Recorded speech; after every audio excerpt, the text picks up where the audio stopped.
11 พฤศจิกายน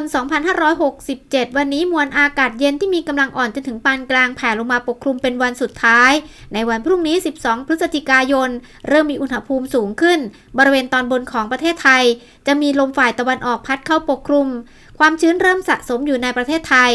ฝนระลอกใหม่จะเริ่มตั้งแต่ 13 พฤศจิกายน จนถึง 17 พฤศจิกายน พายุอีก 2 ลูกจะเคลื่อนลงสู่ทะเลจีนใต้หลังจากพายุหยินซิ่งสลายตัว แนวโน้มสภาพอากาศของประเทศไทยจะมีความชื้นจากลมฝ่ายตะวันออกพัดเข้าปกคลุม ปรากฏการณ์ลานีญาช่วงเดือนพฤศจิกายนยังทำให้อากาศแปรปรวน หนาวน้อยลง อุณหภูมิสูงขึ้น